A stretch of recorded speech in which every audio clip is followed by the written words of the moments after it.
Anseong once again proved too strong for Wang Zhi Yi. Kunlavut truly is a man of his word, and Kim Won-ho and Seo Seung-jae not just broke Malaysian hearts, but proved they are incredibly difficult to beat. Happy New Year, everyone! Have to get out of the way, first video of 2026, and we might be less than 2 weeks into the year, and we've already had one of the 4 biggest tournaments on the regular World Tour, a Super 1000 event. Yes, this past week was the Malaysian Open. And I'm here, Ben Beckman, as always, to go through it with you. This is the first episode of the second full season of Beckman's Breakdown. And if you're not sure what the hell Beckman's Breakdown is, then it's where I take a look at all of the BWF World Tour events from Super 500 all the way to Super 1000, including the majors and the team events.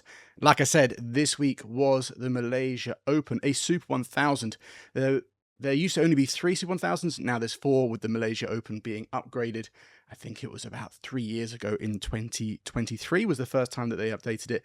And actually, funnily enough, 2026 had some similarities to 2023 in the fact that leading into finals day, well, actually at the end of finals day on 2023, all of the winners were the world ranked number 1s, and in 2026 we had the possibility of that happening again. In fact, out of the 5 disciplines, 4 of them were world number 1 versus world number 2. It was only the women's doubles, which still had the world number 1s, but it had the world number 6s in Baek Han-na and Lee So-hee.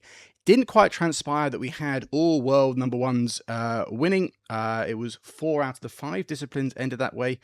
I'm going to be talking about the discipline, or the player that upset that record. It was Kunlavut in the men's singles. But there's plenty of other things to talk about. This episode will be pretty focused on the winners, because there's lots of things that came from it. There's a couple of other things, and obviously I've got your lovely questions for the Q&A section, which kind of will round this episode out nicely. But before I get going, I have not set my camera up too well this time. It's a little high, but as you can see, I am donning one of the newish designs of the Beckman's Breakdown hoodie. I've got this one, and I've got a brand new one, a different design that's in white. You can get those from the link in the description below. There's still 20% off. If you buy 2 items or more, then there's an additional 10%. It would be really cool to see more people around badminton events repping the gear. That would be really, really cool. You can tag me in it on Instagram, or even just post it here to YouTube.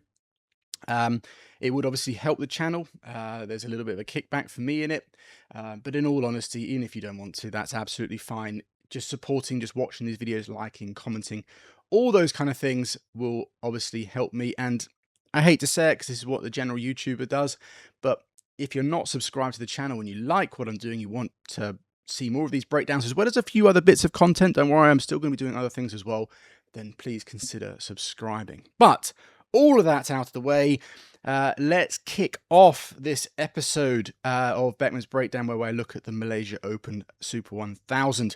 And of course, one of the things I really wanted to talk about, first of all, was one of the big stories leading into this Malaysia Open, and that was the return of one of Malaysia's most popular players. One of the most polarizing too, from what I can gather in the news and in Facebook comments and social media. He's quite polarizing, but I think he has far more fans than anti-fans. And of course, I am talking about Zii Jia. So yeah, like I said, one of the big stories heading to Malaysia Open was the return of Zii Jia to competition. To give you a little bit of a backstory, in 2024 at the World Tour Finals, Zii Jia was playing some of the best badminton I've ever seen. A lot of people look to it as some of the best badminton he's ever played in his entire career, which is quite impressive considering he's won the All England, a world bronze, and he's helped Malaysia at countless team events. But he was in the World Tour Finals, his 3 group games. He'd won the first 2, and then he was winning the third one against Li Shifeng, and unfortunately rolled his ankle, had to be wheelchaired off the court. Everyone wasn't sure how serious it was. We then didn't really see him until the All England the next year, where he played Long Angus. I actually remember I was up there watching that one live, and he looked okay until midway through. You could see his ankle was still giving him a little bit of trouble. Finished that match, but he lost. I can't remember if he played many tournaments after that, but I do recall him asking for a protected ranking because he knew he needed at least 3 months off. Protected ranking can basically, your ranking will drop, but you can still enter the big tournaments using your old ranking. And he's still kind of got that now, actually. He's ranked number 144, but still able to get into this Malaysia Open. But then when the ankles seem to possibly be getting better, he suffered at the end of 2025 a back injury. And actually, that's been the more severe injury as of late, because looking at in the build-up to this Malaysia Open, I know that the reason he's playing is that some of his team and some doctors had recommended that he actually have back surgery, which we've seen Victor Axelsen have, we saw Kenta Momota have, and in Victor's case, he's still an active player. It's kind of not been super successful because he's had a few issues recently. We haven't seen him for a while because the surgery wasn't as successful as he'd have liked. So I think Zii Jia obviously didn't want to go down that route if he could avoid it, which I think is a sensible thing. So he opted for rehab. He's been working really, really hard, and he's playing the Malaysia Open. He's then playing the other 3 tournaments in this Asian leg. So he's going to be playing India this coming week, then Indonesia Masters Super 500, and then the Thailand Masters Super 300. So it's 4 weeks of competition. It's going to be quite a heavy schedule for him, but he's using it as a test, basically. Obviously, he wants to get back into competition. He wants to play. He wants to come back. Obviously, he's keen, but he's also using these 4 tournaments as, if he can get through injury-free, it will basically tell him, in a roundabout way, nothing's ever guaranteed. Things can flare up. That his option of going down the rehab route was the right one, and that he didn't need to have surgery. So that's a little bit of a backstory. Now, of course, in 2025, he only played 7 matches, only completed 7 matches. So that's quite a long time off. And as a result, in all honesty, I'm doing this little review of his performance and some things about Zii Jia in this video, but I won't be talking about Zii Jia again until after the Thailand Masters. I don't do breakdowns on Super 300s, but I might do something special at the end of that to just focus purely on Zii Jia. Because I think, obviously, it's only one tournament. If you haven't played really much in 2025, we really weren't. I wasn't. And I think anyone with half a brain cell and knows any sort of sport will know that we couldn't have expected much from Zii Jia at the Malaysia Open. And in all honesty, at the end of the 4 weeks, I also can't really expect too much, because the main goal, like I said, for him is going to be completing that without any injuries, in all honesty. I'll be looking at Zii Jia over these next 4 weeks, and kind of giving a more detailed thought on him at the end. But I still wanted to give my thoughts here, because I wanted to lay out what I thought of his match, because he played Ayush Shetty. He was unable to win. He did lose first round. But I wanted to give my thoughts a little bit on that match. And I also wanted to kind of lay out what I'm going to be looking for in Zii Jia over these coming 4 weeks. 1 or 2 big things I want to get out of the way before I go into any sort of badminton things, I guess you could say. And number 1 is I just hope that he finishes the 4 weeks injury-free. Let's not forget that surgery, as mentioned this before, was seriously considered and might still be required. So if we want to see Zii Jia back in the relative near future, in 2026, let's call that, then he must finish these tournaments without any further issues. If there's any sort of minor flare-up, that's not a good sign, and it might mean surgery, which would mean an extended, maybe even another year like 2025. I personally don't want that, and I know a lot of people don't want that either. And number 2 is another thing I'll be looking at, and I think this is a given, is that I hope that his attitude remains positive. He certainly looked positive in Malaysia. I love the fist pumping. He was wanting to win, and really give it some. That was really good to see, because sometimes Zii Jia is a bit of a difficult person to read. I think that's kind of come about because of the scrutiny and the media attention he gets. I think he doesn't quite, at times, he doesn't know whether he's going to say the right thing or wrong thing. I can imagine, like, in his situation, you're constantly thinking, if I say this, is it going to be interpreted this way or that way? And your thoughts are never your own. And I think as a result, sometimes that can kind of come into this, it can make him sometimes seem like he's being a little bit negative, or he's dismissive of certain things. And I think that's not necessarily true. It's difficult to really know there's only going to be a handful of people, I think, who really know who the real Zii Jia is.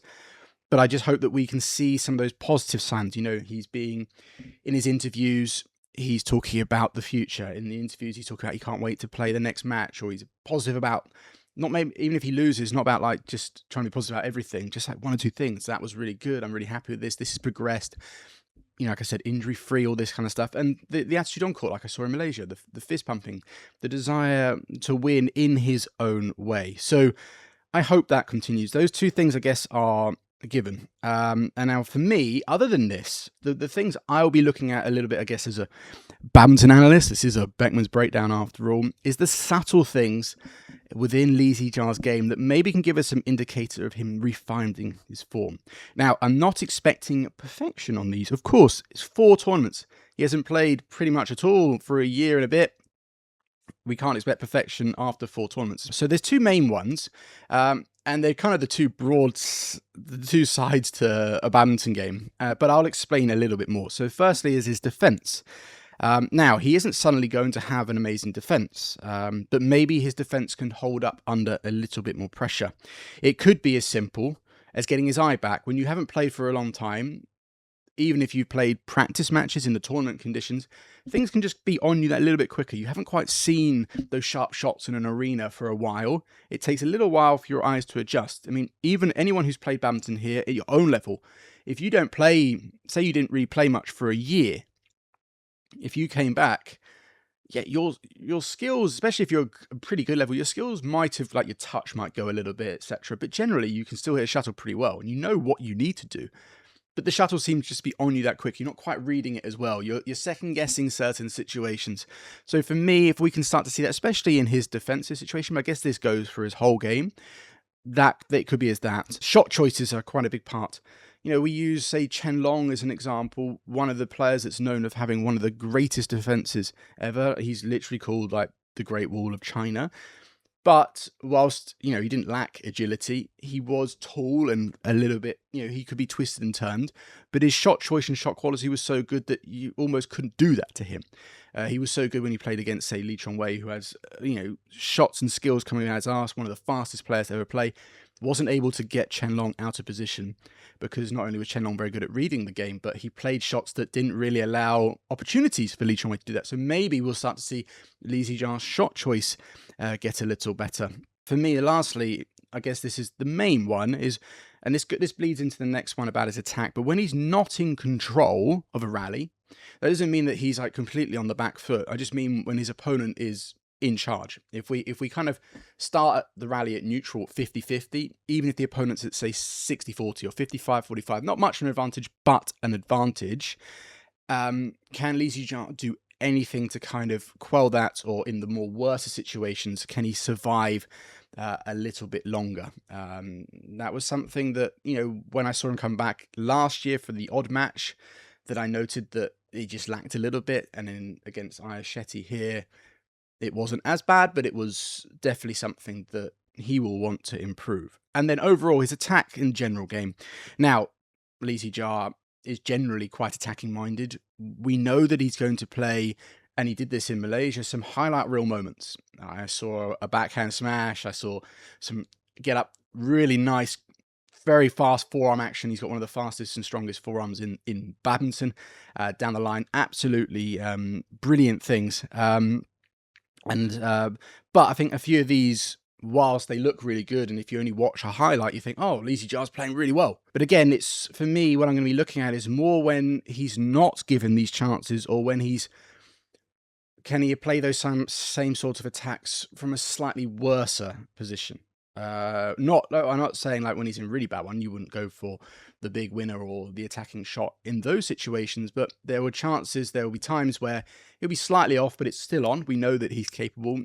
Will we start to see that and doing that well? I'll reference the match slightly. I will talk a bit more in a second, but he looked okay when he's got early control over a rally. So if he could start the rally and get on top quite soon, he looked pretty solid. Yeah, of course, he lost the advantage from time to time. That's going to happen even if he's at his absolute best. But where we're going to see where I'll be looking at is what happens if he doesn't get early control. So if he's on the back foot from the start, or he loses that control, can he then get it back, or can he then hold up under that pressure? And for me, those are going to be the subtle things, I guess, that I'll be looking at. So if I was to kind of round it up, it's not just does he get more attacks back, or does he hit more winners? Those things are kind of a given. It's more when you're in those kind of ebbs and flows of a match. So say you're not in the perfect position, or your opponent has got the advantage. Can you survive those situations a little bit more? Can you play good shot choice and shot quality from those situations to maybe not allow your opponent to get more of an advantage, or maybe turn it to your side? Will he maintain his patience in his attack when he's on the back foot for 10 shots and suddenly there's a half chance, and does he go for a little bit too much? Will we start to see those situations, his decision making and his quality just go up that little bit more? But I think it is important to note that we shouldn't have, I'll try to curb my expectations. I don't think we should have unrealistic ones, both in terms of the level, but also what he can actually do. Because, like I said, we know what Zii Jia is capable of, but we also always need to consider that he's had such a long time out. And as Jill Clark puts it, we need to encourage, not criticize. And I hope this isn't coming across, and this section isn't coming across as any sort of criticism.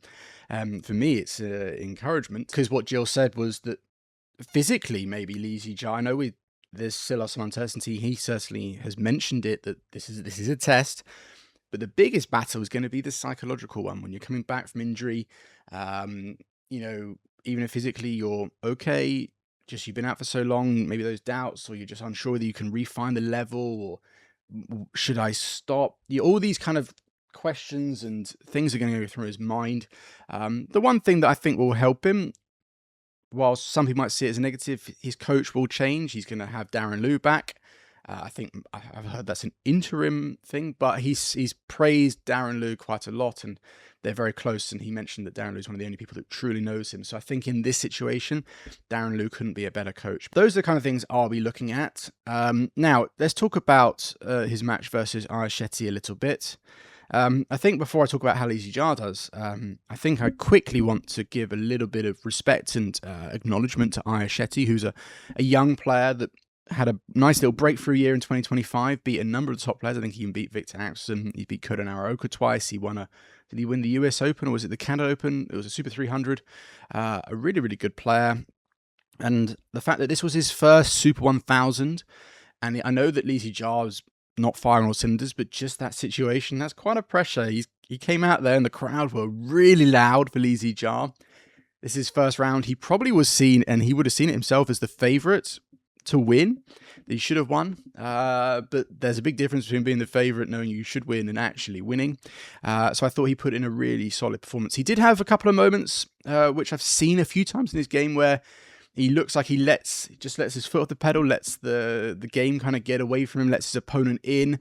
There was the odd moment, I think it was in the second game, where he did that, but he managed to close it out in 2 games. So I thought I want to quickly give my props to Ayush Shetty. And then in the next round, he pushed Shi Yu Qi really, really hard, showing that he is a real talent, and not surprised that a lot of Indian fans are quite excited and hopeful that he can deliver a lot of good performances and deliver accolades for India. I'm not going to go through the whole match, but a couple of things I noticed were positive. I thought Zii Jia played the net pretty well. I saw him playing back to the net off spins quite often, and generally winning that area, which sounds like it should be quite simple, but it isn't. One of the things, if you haven't played for much, is your touch and confidence, and playing a spin back of a spin, especially when an opponent is there and wanting to kill it or to apply pressure themselves.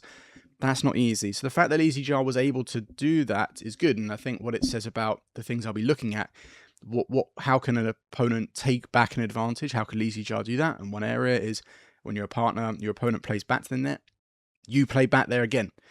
It's also going to be a shot choice thing that can maybe limit the amount of times he's put on the defensive and get him more into attacking situations. So the fact that was looking pretty solid is definitely a positive. I thought his patience when in control was also pretty good.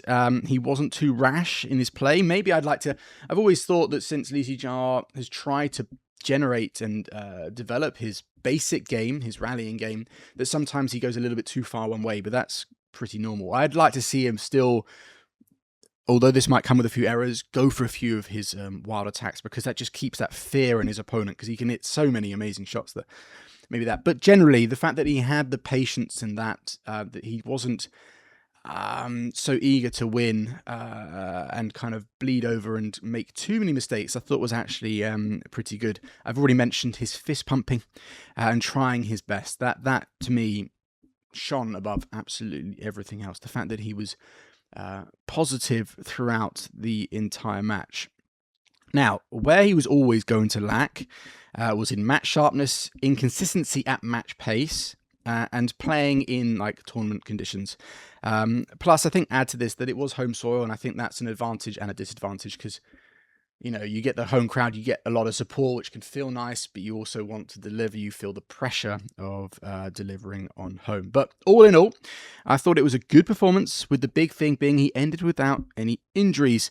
I can't really say too much more about his level at the moment.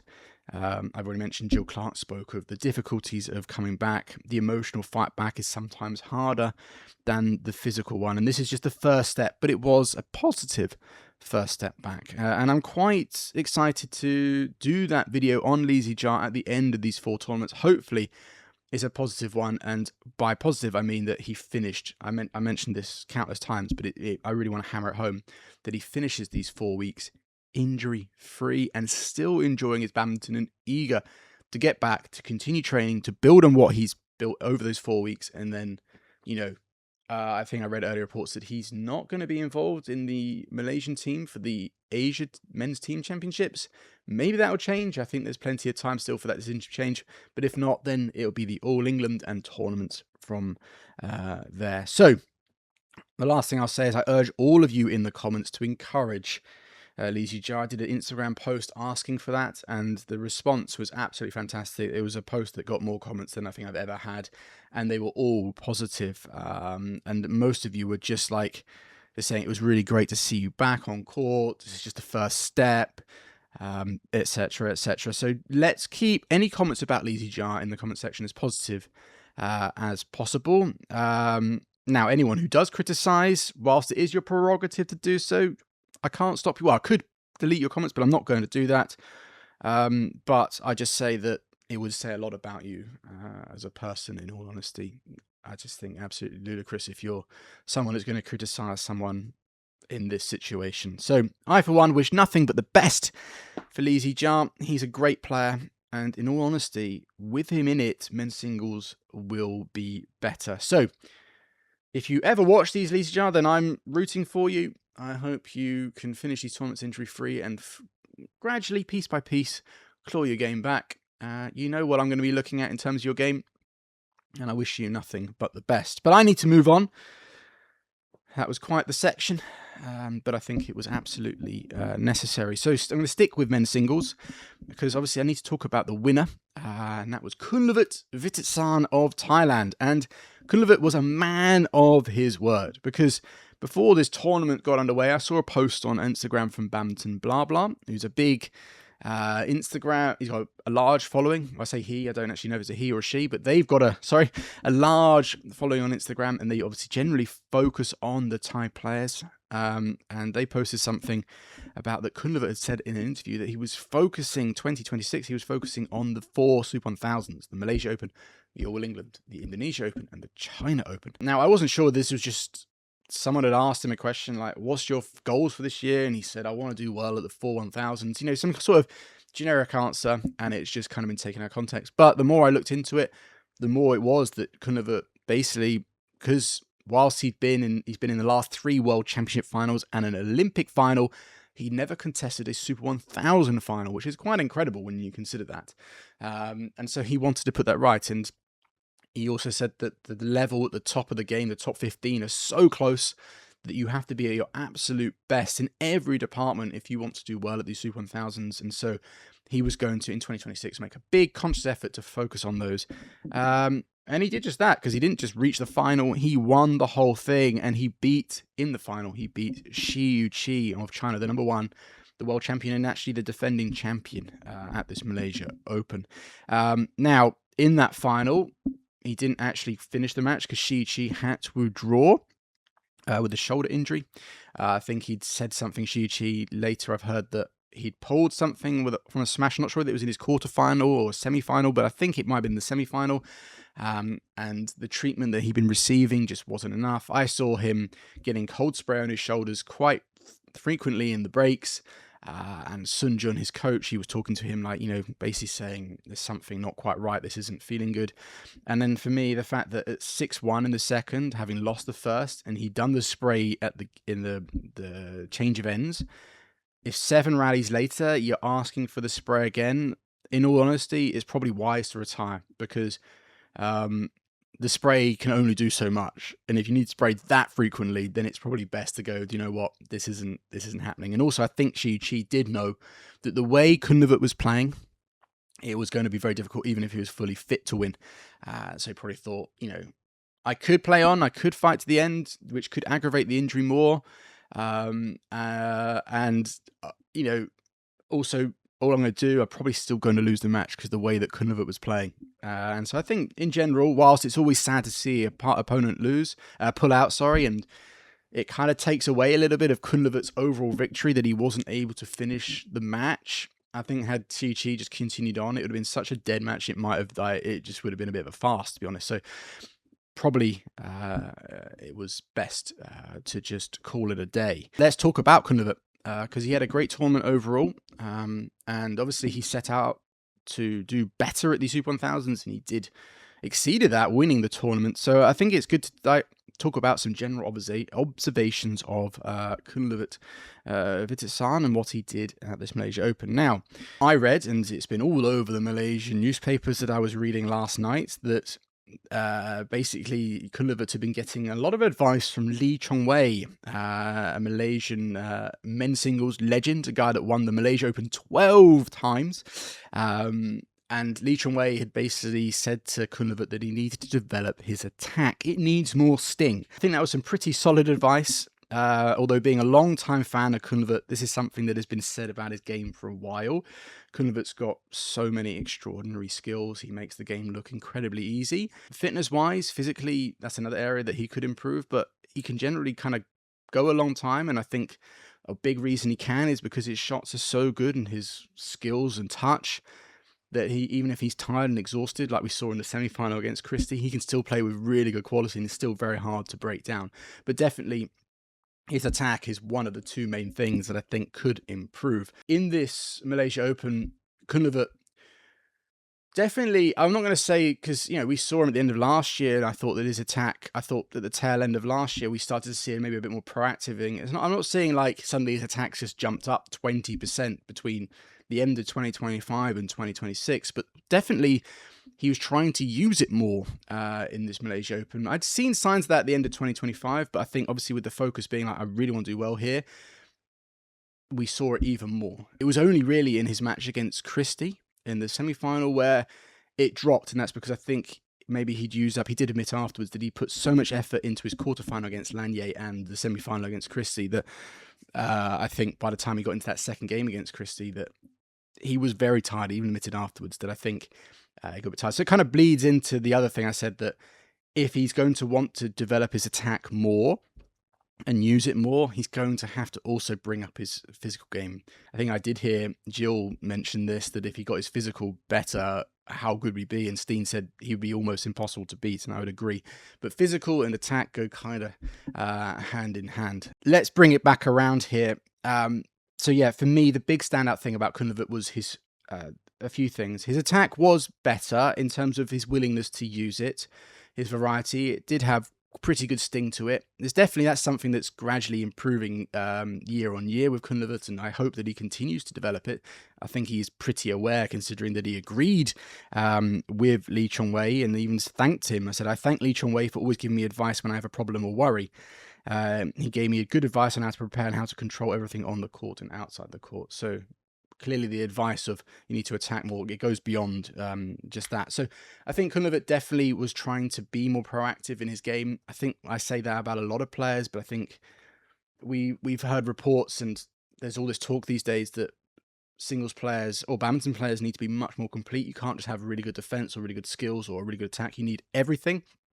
And so Kunlavut's one of those players that needs to bring up his attack a little bit more, and to go along with it, his physical. Because like I mentioned, he can win these long drawn out matches because he can play very slowly, because he's got such great touch and great defense and skills that can kind of, even if he's like lurching around, can still play at an incredibly high level. But that isn't going to win you more tournaments like these Super 1000s. You need to have the physical and the attack on top.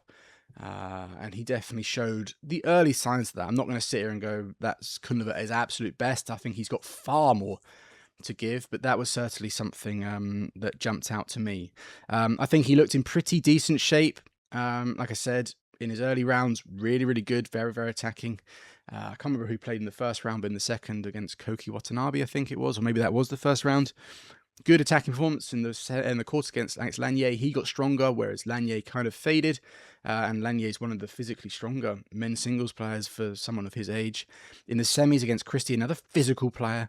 I think Kunlavut did hit a bit of a wall in that, was able to kind of get through because of his skills. And I think Christie could have done a little bit more, in all honesty, but he didn't. And obviously in the final, I think he put a big push in, and slightly helped by Shi Yu Qi not being at 100%. But I wouldn't say that he's at his absolute peak. I think he's got far more to give. And I just wonder whether now he's going to take his foot off the pedal a little bit, because the main goals are the thousands. I know he's playing the Thailand Masters home event, so he probably give some juice for that. And then the focus will be all on the All England. And I think the All England, where he's really done badly, I don't think he's ever made the quarterfinals at that tournament.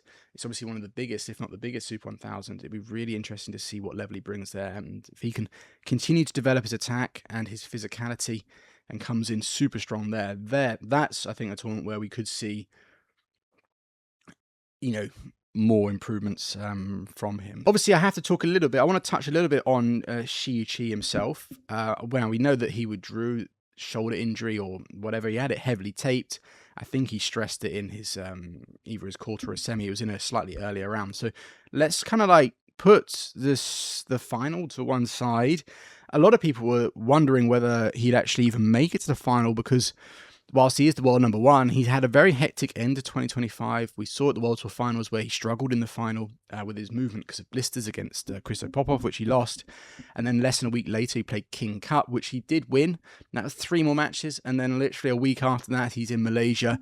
And I think a lot of people are going, there's going to be a number of players that are in a similar situation that will look rather fatigued. And in all honesty, I didn't think I saw any fatigue in Shi Yu Qi. He actually looked really, really strong. Aside from the final, which with his shoulder, I thought throughout the tournaments he got better and better and better, and was actually moving and attacking more than I saw at the World Tour Finals, at the King Cup. He was jumping up at the backcourt far more. He looked stronger in his defense. He was just really, I thought he actually looked pretty energized. And I think had it not been maybe for that injury, it could have been a really good final. I said that before. Some of the best play I've seen from Shi Yu Qi for a little while. And I was surprised by that, because I agreed with a lot of people that thought that maybe he would be a little bit tired, and with his foot issues and all that thing, it might just, the accumulation might just been a bit too much. I just hope that that injury isn't too serious. It's just a little tweak. I know that I heard a report today that he is playing in India, which is interesting. Maybe he'll travel. I think if it's bad, honestly, I think he should just withdraw and take the time to fully recover, because he's had such a hectic schedule. But then again, he likely won't play Indonesia, so India might be the last one. And then if there's ever an off-season in badminton, it comes around this time, because throughout February, there's really only the Asia Men's Team Championships, and a lot of the Asian teams send their more junior or second teams to that. China's definitely one that generally do that. And then it's not until March when you got the All England. So maybe he might play that, because the injury might heal after a day or two, because he won't play till Wednesday. And then he knows he's got a little bit of time to take off after, and then he can still train up for the All England. So I hope that's the case. Now, one thing that this actually got me thinking about when I was watching this, and I've had this feeling throughout, is that maybe China should be a little worried about their current men's singles situation. It's not that they have a lack of talent. They have plenty of talent in the men's singles. But for me, there doesn't seem to be anyone that can truly take on the mantle of the top men's singles player, of taking Shi Yu Qi's spot. Because When I asked for some hot takes, a lot of people said, well, Shi Yu Qi might announce his retirement, or players are going to catch up to Shi Yu Qi in the next year or so, and they're possibilities. I can't see Shi Yu Qi playing any longer than the Olympics in 2 years. So China, if they want to see another generation to take over, it's now that we should start to see one. I do think that if we're not seeing at least a bit more consistent results from one, maybe two of their younger talents, it's going to be really concerning. We need to see that this year. And if you're a Chinese fan, then and that doesn't happen, then I would be very, very worried. Now, they do have Li Shifeng, who's supposed to be the player to take on Shi Yu Qi, and he has, in a way, kind of done that, but at the same time, he's also been very inconsistent over the last couple of years. And ever since I saw him win the All England in 2023, where I thought he could really push on, and he kind of did for the rest of that year since the Olympics, a couple of good results, but he's kind of faded. Not many people really speak of him as much. He can come back, I know that, but that player. Then obviously other players, there are the top tier players. Wang Hongyang, he has his moments.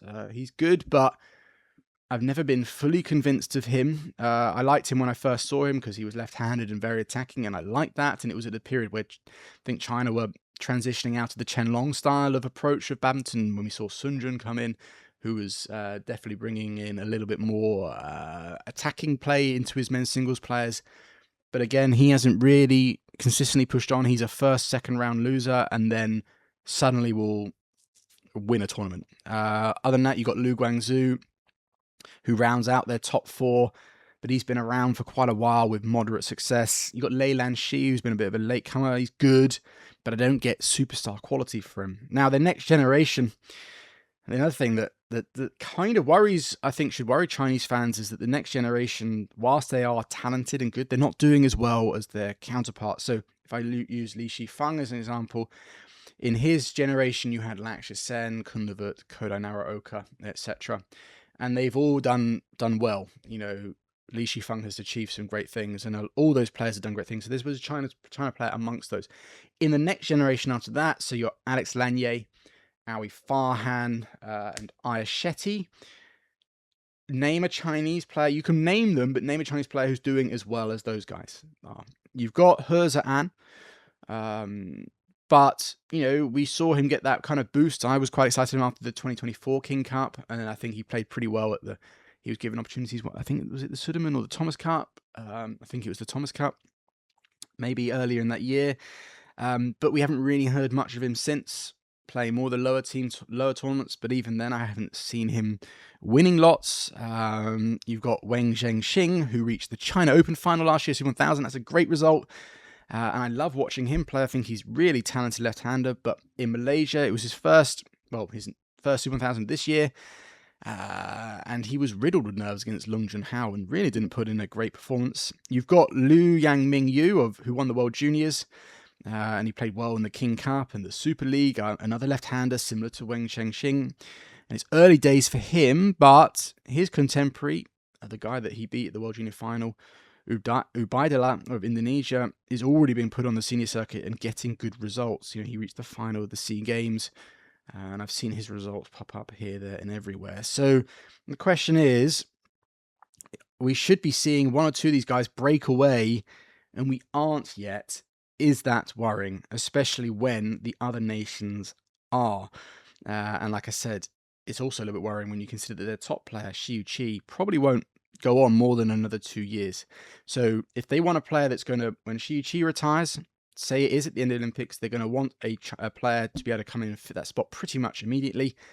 And if they want that, the player that's going to do it, if it's one of those ones that I mentioned, they need to make the step up this year. It's such an important year this year for Chinese men's singles, whether it's one of the juniors coming up or whether it's suddenly Li Shifeng being a bit more consistent and kind of taking on the role as the lead men's singles player. I think that he should be doing by now.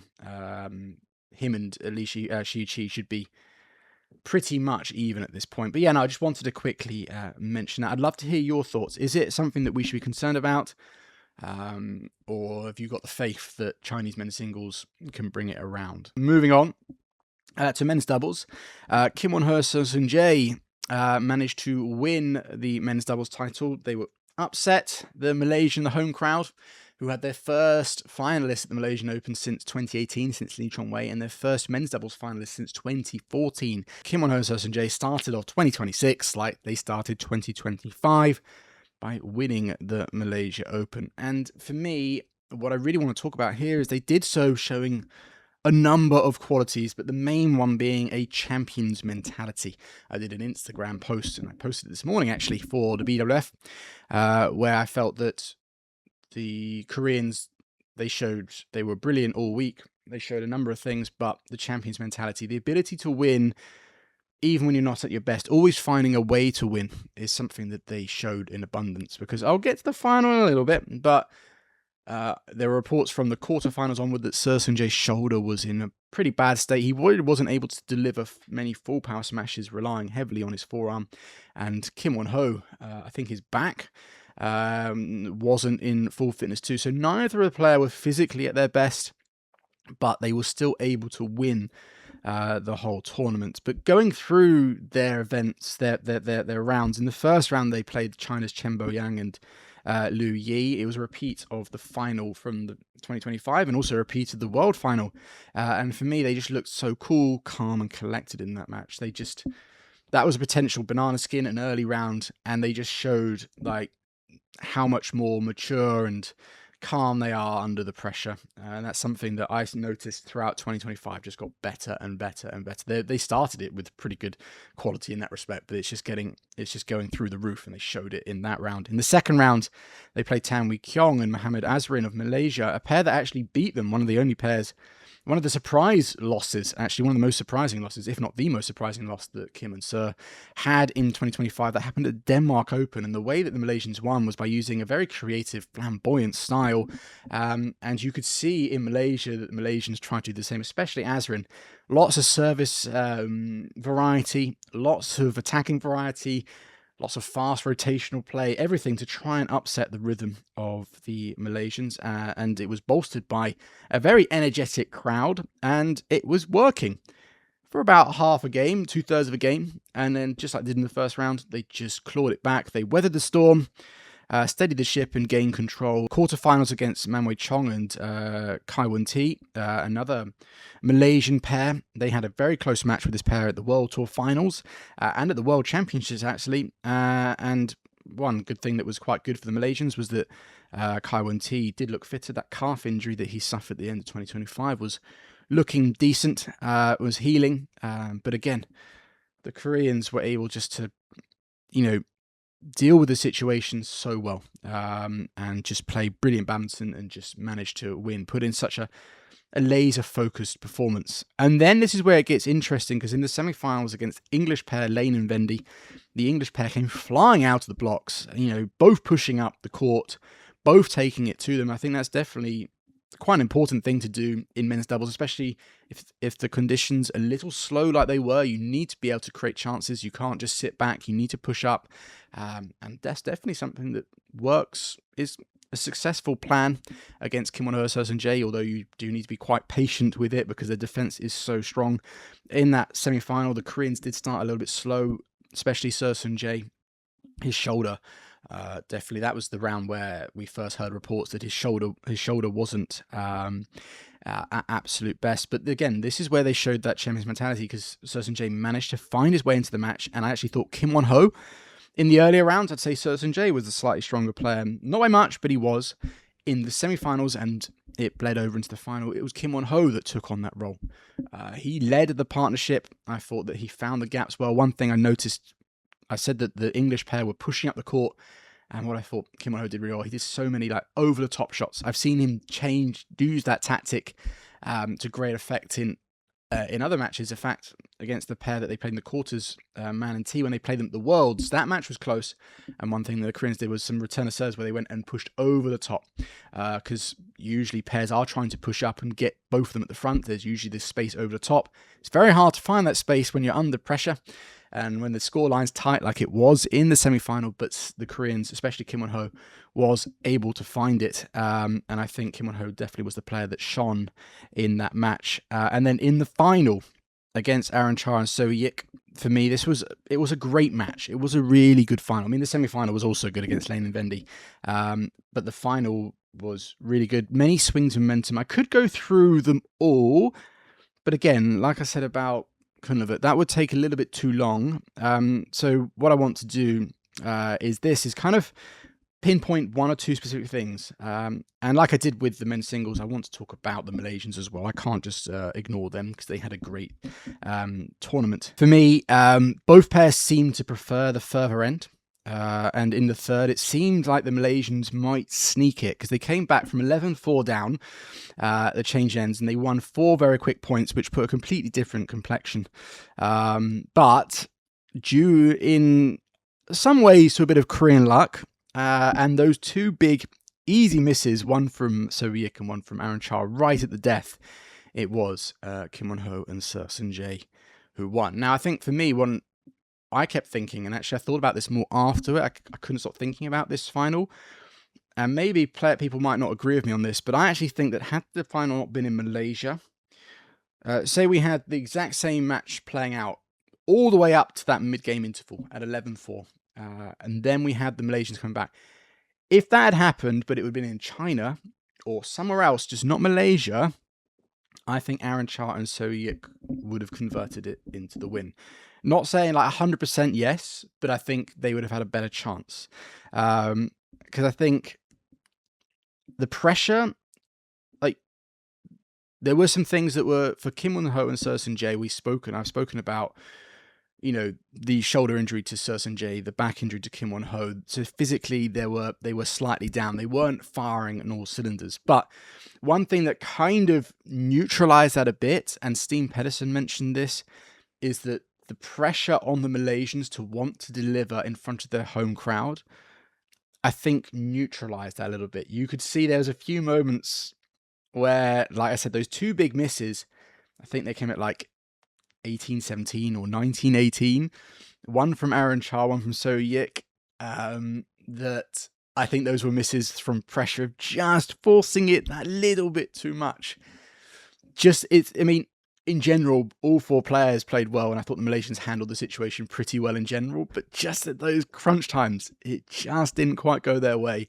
So I think had it not been at a venue where they wanted to really win for their home crowd, I think maybe those misses might not have happened. I know that's a big if. We will never really know. It's a huge hypothetical, but for me, whilst Kim Won-ho and Seung-jae were down, I think what helped them a little bit in this final, and I thought about this before the match, was that the pressure on the Malaysians, the pressure from the crowd, but also their self wanting to win, and the fact that they've been in, this was their 6th Super 1000 final, and they hadn't won one. They've won the World Championships, but not a Super 1000. They've been in quite a few finals. Maybe they get their first one at home. I think it just leveled the playing field ever so slightly. But both pairs, like I said, did some great stuff. For me, Aranchar, he was sharp at the front. His serve was unbelievably good, especially in the second half of the third when they were coming back. It was him that got, there was 11-4, when they got the serve back to 5-11, it was Aranchar that served, and he served generally absolutely amazing. His tumble serve was spot on. With Seo Yik, I think his front court is still improving. That's something that has made a big difference in the last year or two. But on top of this, I thought his angled attacks at the back were great. I saw this in the semi-final as well against Alfian and Fikru. They had an absolutely brilliant match. And I think just quickly about that semi-final, barely the backcourt was used in that match. It was like they were playing just double service box. It was very Indonesian style, which is not surprising considering they played an Indonesian pair, and Aaron and So have 2 Indonesian coaches behind them.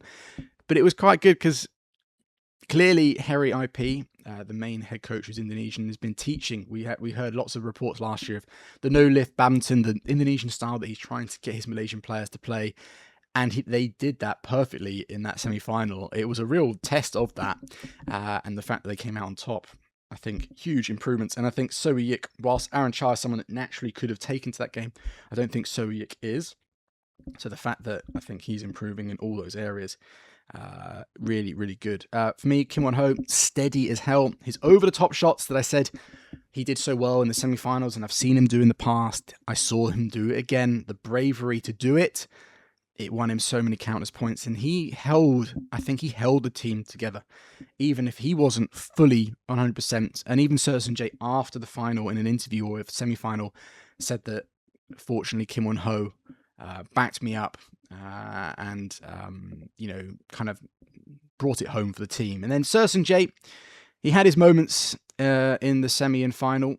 He had his, especially in the final, there was a period, again, in that third where the Malaysians coming up, it was Jay delivering a number of pretty big errors, but the guy is still absolutely world class. And the fact that he can spray a couple of those big ones in, like out wide, but then suddenly he can just be one of the most solid players and just play very basic play to what he can do on the day. Just so good. That's why I said the Koreans just make themselves so difficult to beat. But both pairs, like I said, they both played well, but they also had some shortcomings. With the Koreans, like I said, Jay made some wild errors. But in general, when they played the far end, was it far end? The end they finished on, and so how they played the second game, they could not get their length. They really struggled. And that was the slower end, which I think most people you'd think is generally it's easy to find your length because you can really hit your shots. Whereas on the faster end, where it could easily go out the back, the Koreans were able to control their lifts and their backcourt far better there. It was really strange.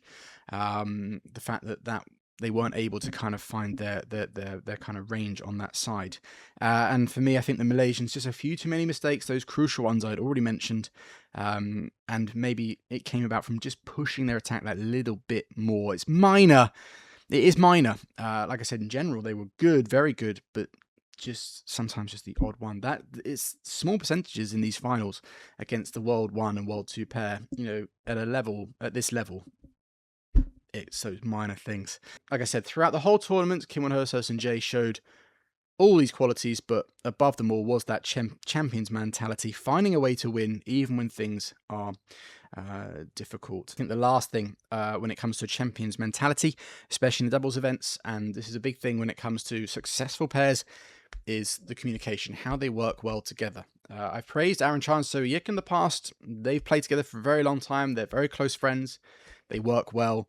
And Jay admitted after the final that we communicate a lot no matter what we do now. The synergy has got better. So I mentioned how they seem to be working well better together at the end of 2025. That's something that I noticed, and it's good to see that they've kind of confirmed that, and we saw more of that. It was even more important that was there at this Malaysia Open because obviously if they weren't firing all cylinders, they had to find a way, and the only way you're going to do that is, again, I did a video on the daddies, and one thing I remember that stands out, I'll never forget this, is that Asan said, if one of us is injured, the other one doesn't fade away. They find a way to kind of do what they can to turn the match in their favor, to bring their partner up, and most of the time they were able to do that. And actually, funnily enough, one of the best examples was the All-In where they beat Aaron Chan and So Yik. And in this final, again against Aaron Chan and So Yik, maybe they bring it out in pairs. Kim Won-ho and Jay were able to do the same. Again, sticking with a Korean player, I have to talk about the women's singles. And I got the title of this section in my notes as, what does Wang Zhi Yi have to do to beat An Seong? Because in 2025, Wang Zhi Yi faced An Seong 8 times and couldn't get a win. Most of those, I think all of them actually, were in a final. And even though she had a few big chances at the All England and the World Tour finals. And another one where it could have been a closer final was the Denmark Open, where Wang Zhi Yi, was leading 18-10 in the second and lost. And that's what happened here again in Malaysia, although it was 19-13 in this one. An Seong won the first game, and then in the second, Wang Zhi Yi was turning it around. It looked like it was going to go to a third game. It was 19-13 up, and the same as in Denmark as well. Wang Zhi Yi did have 2 game points, but ultimately it was An Seong that saw it through on her first match point, 24-22. Now, usually, I think what I said in Denmark, if I can remember my breakdown from then, was that it was a pretty big meltdown from Wang Zhi Yi. Lots of mistakes, just suddenly tensing up. You could really see that tension going. In this Malaysian Open final, I would say that's a little bit the case, but it wasn't too much that way. She was a little hesitant in the mid-court coming forward. There was one quite big net kill opportunity that she missed because she kind of pulled away from the shot. But I actually think that the biggest thing, it might have been she was probably psychologically thinking when An Se-young got a few points back that, oh no, it's going to happen again. I have no doubt that. But outwardly, she didn't show it as much as I'd seen, say, in Denmark, where it was quite a good comparison to make. I actually thought that An Se-young was super positive, especially, like I said, in the mid-court coming forward. Wang Zhi Yi was a little hesitant. An Se-young was the opposite.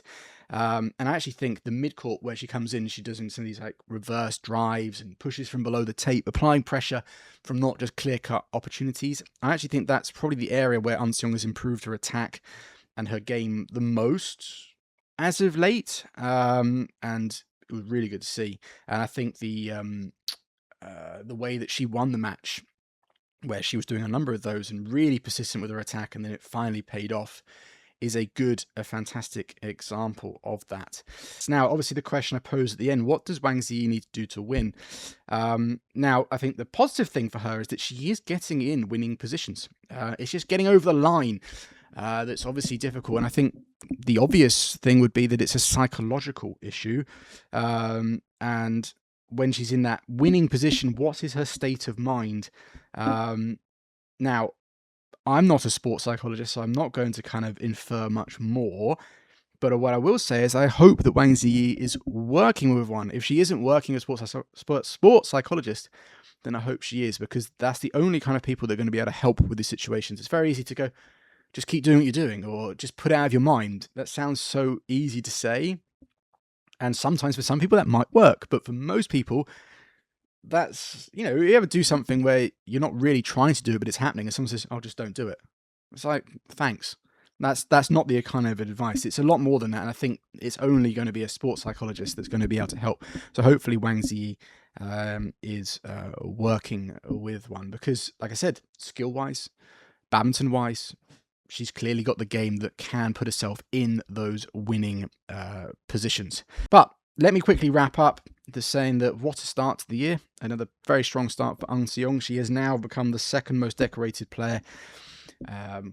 If you look at big titles on the World Tour and Super Series and even Grand Prix before that, she is now on 33 titles. Tai Ziying was on 32, so they were level. She's now beaten her, and she's closing in on the top spot, which is Susie Zanti, who has 39. I wonder whether by the end of this year, at the age of, 24, that An Se-young will have the most big titles in all of women's singles. I'm moving on to the Q&A section. Okay, first question. Do you see Sindhu peaking again, or is this semi-final appearance a one-off? Difficult to say on that. For me, with Sindhu, she reached semi-finals. I think she was helped. I think there's no way around it. She was helped by a couple of things. One, Miyazaki in the second round was far from bad. I don't know what went wrong with her. I watched that match because I saw the scorelines. I was like, oh, okay, what went on here? And in all honesty, while Sindhu did play well, there's no getting around that. Miyazaki was bad. She made so many mistakes. She just wasn't doing anything. I don't know what went wrong in that match, but that's definitely, for me, she handed the win to Sindhu quite easily. And then obviously in the quarterfinals, Akane Yamaguchi was injured. She could barely move in that first game.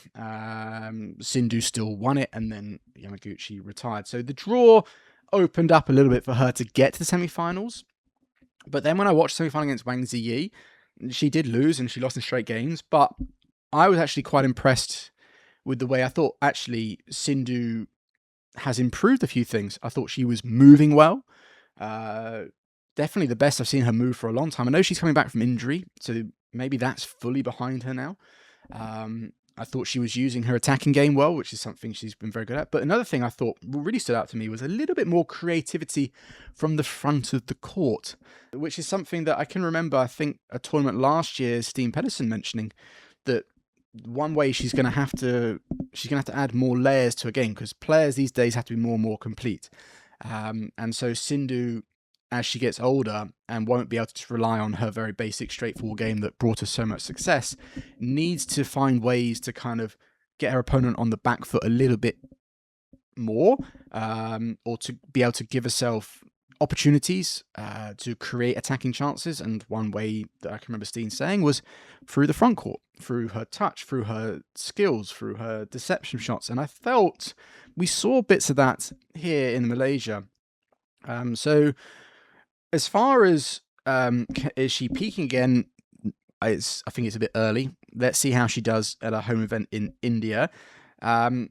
Semi-final appearance, a one-off. Again, I don't think I can say with certainty that it is.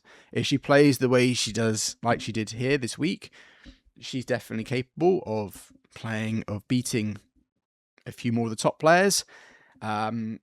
I would also say one thing that is slightly in her favour, is there's not as many players on the world scene that have the crazy deception skills like your Tai Ziyings that I think would really ruffle Sindhu's feathers or really kind of expose her absolute weaknesses. You know, players like Wang Zhi Yi, even An Si-young, Chen Yufei, great shots, they got the skills, but they're players that allow you to play. They're going to hurt you by their shot quality and their rallying. They're not going to kind of deceive you completely off the court. We do have Tungjung, but she's out ill. Wardani, so the two Indonesian players could be players that are quite difficult for Sindhu. I think a fully fit Yamaguchi might be difficult, but then her height will allow Sindhu in a little bit. But yeah, no, I think what I'll finish with is Sindhu did post on Instagram that she felt really happy to be back playing kind of injury-free, feeling a bit more like herself, moving better, feeling better on court. And we saw that here in Malaysia. So is she peaking? I don't know. I don't think so. I think she's finding her form. Maybe we could see her do what Ratchnuk did last year and get herself back inside the world's top 8. If she plays like this, it's a possibility. So yeah, I think just it'll be really good to continue to see Sindhu. We saw last year a couple of good performances, a couple of good results, but they weren't backed up week after week. So let's just give it a little bit more time. Do you think Ben and Sean can keep up this standard throughout the year? Now, I had many questions about Ben and Sean, maybe because I'm English or maybe because they just did really well. They kind of surprised people when they reached semi-finals and almost beat. They were in a very good position to beat Kim Won-ho, Seo Seung-jae in that semi-final. But I had lots of questions about them, like, can they continue to test top pairs? Will they break the top 5? And in all honesty, I don't have a crystal ball, so I don't know. But let's not forget, they are a very good pair. I think they're one of the most underrated pairs. They fly under the radar a lot. When we tend to think of European pairs, we generally, over the last few years especially, been thinking mainly about Kim Astrup and Anders Rasmussen, and maybe even the Popovs, because they do well in singles, they just get more attention in general. But Ben Lane and Sean Vendy are really good. Let's not forget, last year they beat Aaron Chan and So Yik in the final of the Arctic Open, a Super 500. And now they've reached the semi-final in Malaysia, almost beating Kim Won-ho and Seo Seung-jae. And you could argue they probably had the best chance to beat them because they were leading in the third game.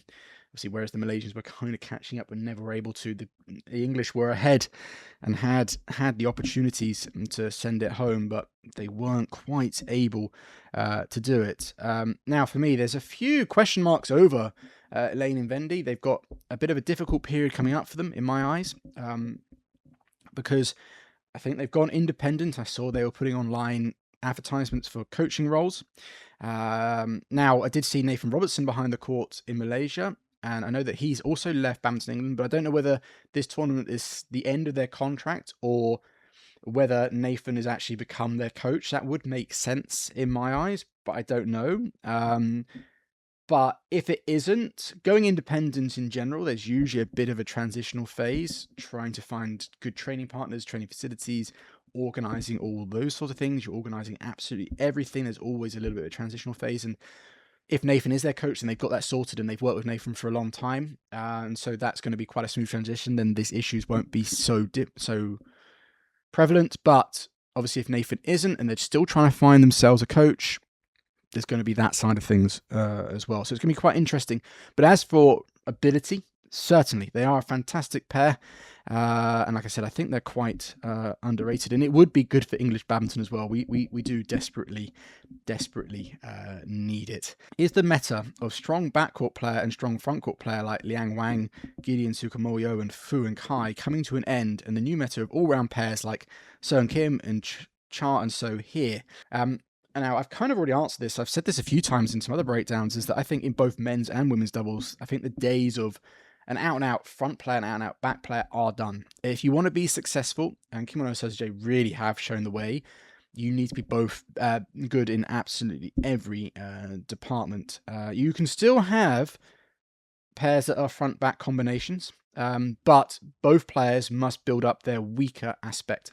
I praised So Yik earlier, and I praised him last year that he was usually the rear player, the dog's body at the back, and if he was put to the front, usually that's where there was a big weakness in that pair. He's brought up his front court play absolutely brilliantly a few years ago. Anders Rasmussen did the same for him and Kim Astrup, and that brought them great success. Kim Won-ho and Seo Seung-jae are just fantastic in every department, and look how successful they are. We've seen Liang Wei-kang and Wang Chang struggle a little bit, but I've seen from recently, yes, they're still up and down in performances, but I'm seeing some improvements in their reverse combination. Alfie and Fikri are two technically front court players. They're going to have to keep developing solutions to the rear court problem for them. So I think the way I see it is, there's been a lot of talk recently about in singles, you need to be a complete player. Jan Jorgensen was interviewed and said, back in my day, you could win if you were really good attack, but maybe your defense wasn't fantastic, or the other way around. You had one, maybe two qualities. If they were really good, you could be successful. But now you need to have everything. You need to be able to be strong in attack, defense, his skills, physical, movement, tactics. Everything needs to be at the highest level. And I think the same, naturally, it's the same throughout badminton. And doubles is the same. You can't just be, I'm really good at the front, but my backcourt is just average. You can still do well. You can still be pretty good, but you're not going to be the absolute best. You need to bring it all up. So I think the days of front back, whilst we're still going to see players are naturally going to be better at one than the other. The difference between, say, if I was a really good back player, my back game, say, is 100%. Let's just make it easy. My front can't be any less than 90. It needs to be almost as good. You need to be a complete player. So I think, yes, in answer to your question, I think it's been that way for a little while, and it's only going to continue to do so even more. And I think we might even see it we've seen it a little bit in mixed doubles. The more successful pairs are where the male player is not afraid to go to the front, and the female player can hang from the back. We're seeing it in mixed doubles as well. It's throughout. In badminton, everyone needs to be better and more complete, because if you're not, other players or other pairs will do that, and they will be more successful because there's more versatility. I said Kim Won-ho, Seo Seung-jae are the best example of that. So there we have it, guys. That is the Beckman's breakdown for the week, for the first one of 2026. Thank you for watching. I hope you made it this far. As always, do let me know your thoughts in the comments below. You can add your own context. Again, I don't profess to know absolutely everything. Feel free to add your thoughts, to add more information. Some of the comments I get, I learn things all the time. I absolutely love it. So yeah, this coming week is the India Open at Super 750. So obviously this time next week, I'll be back here giving you my breakdown, my thoughts on that. And then the week after that is the Indonesia Masters. So it's going to be a busy start to 2026 for me. So I'm going to quickly go and edit this and get it out to you quickly. So until the next one, thanks for watching. I'll see you next time.